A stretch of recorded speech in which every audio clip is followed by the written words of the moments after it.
एक शाम प्राची टीवी पर सीरियल देख रही होती है, तभी उसकी सास वहां आती है। अरे सीरियल में तो ऐसे मग्न है जैसे आज रात का खाना पड़ोसी आकर बनाएंगे। मुझे पता ही नहीं था आपने अपने बेटे की शादी पड़ोस में भी की हुई है। हैं? मतलब? मतलब इस घर में सारा काम बहू ही करती है, आप तो सिर्फ रोटे मारती हैं। अच्छा जी, फिलहाल तो तुम आराम फरमा रही हो, चलो जाओ, ये मेरे टीवी देखने का समय है। आहा, इसीलिए मुझे भगाया जा रहा है। सॉरी, अब तो बिल्कुल नहीं जाऊंगी। प्राची की इस बात पर दोनों सास बहू के बीच टीवी रिमोट के पीछे बच्चों जैसी छीना झपटी शुरू हो जाती है, जिसके बीच श्लोक भी काम से घर वापस आ जाता है। आज मेरी चूहे बिल्ली की जोड़ी किस बात पर झगड़ रही है? और तेरी बीवी मुझे टीवी नहीं देखने दे रही। अरे तुम्हारी मम्मी मुझे खाना बनाने के लिए फोर्स कर रही है। अरे वाह, ऐसे बेतुके रीजन पर तो बच्चे भी झगड़ा नहीं करते। अरे मुझे कुछ मत बोल, सब इसने ही शुरू किया है। हाँ हाँ, जैसे आप तो बहुत दूध की धूली है ना। अरे बस, दोनों चुप। प्राची जाओ, खाने की तैयारी करो। और माँ तो छोड़ो, तुम्हें क्या बोलूं, शांति से अपना सीरियल देखो, मुझे दोबारा लड़ने की आवाज सुनाई नहीं देनी चाहिए।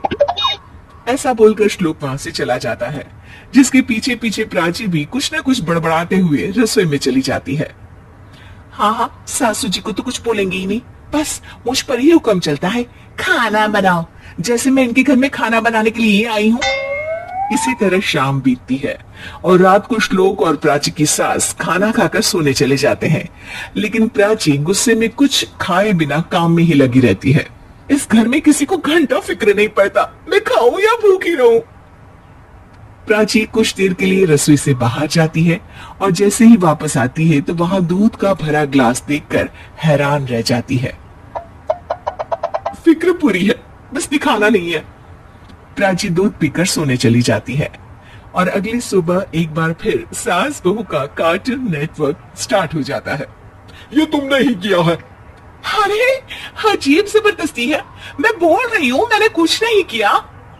दोनों ने मिलकर पूरे घर को पागल खाना बनाया हुआ है। यहाँ कोई नॉर्मल इंसान तो रह ही नहीं सकता, इसीलिए अब पड़ोसी क्या रिश्तेदार भी घर आने से कतराते हैं। और सुन बेटे, तू भी चंगा, तेरी माँ भी चंगी, तेरी बीवी भी चंगी, रिश्तेदार।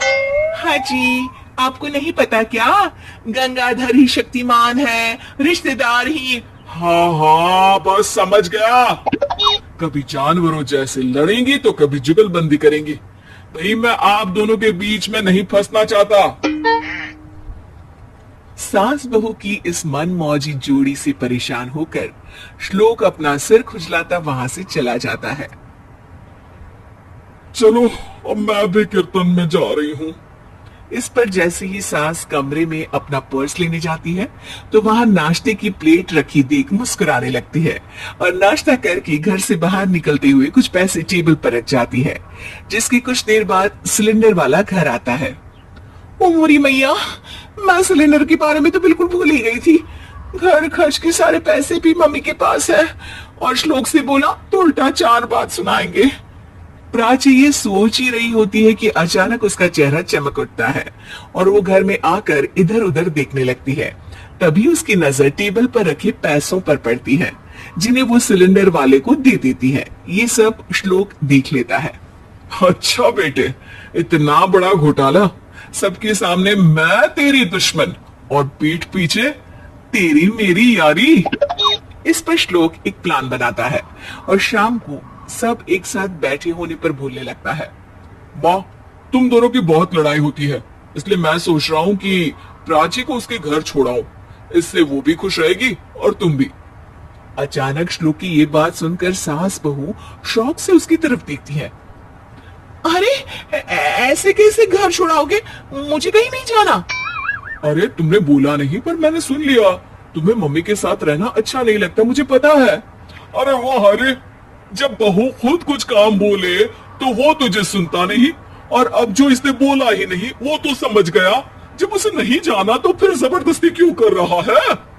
अच्छा, फिर आपको मौसी के घर छोड़ाता हूँ, बस अब आप दोनों एक घर में एक छत के नीचे नहीं रह सकती। मैं इस टॉम एंड जेरी की जोड़ी को और नहीं झेल सकता। है? ऐसे कैसे नहीं रह सकते? तुम्हें इतनी दिक्कत है तो तुम्हारा बोरिया बिस्तर पैक कर देती हूँ, लेकिन मम्मी जी कहीं नहीं जाएंगी। बिल्कुल यही सुनना था मुझे। अगर दोनों में इतना ही प्यार है फिर हर वक्त ये लड़ाई का नाटक क्यों करती हो? देखा मैंने कैसे माँ किचन में दूध रखती है और तुम उनके लिए कमरे में नाश्ता रखती हो, और कैसे वो पहले ही तुम्हारी दिक्कत समझकर घर में पैसे रखकर बाहर जाती है। अरे भाई इतना ड्रामा तो डेली सोप में भी नहीं होता जितना तुम दोनों ने इस घर में फैलाया हुआ है।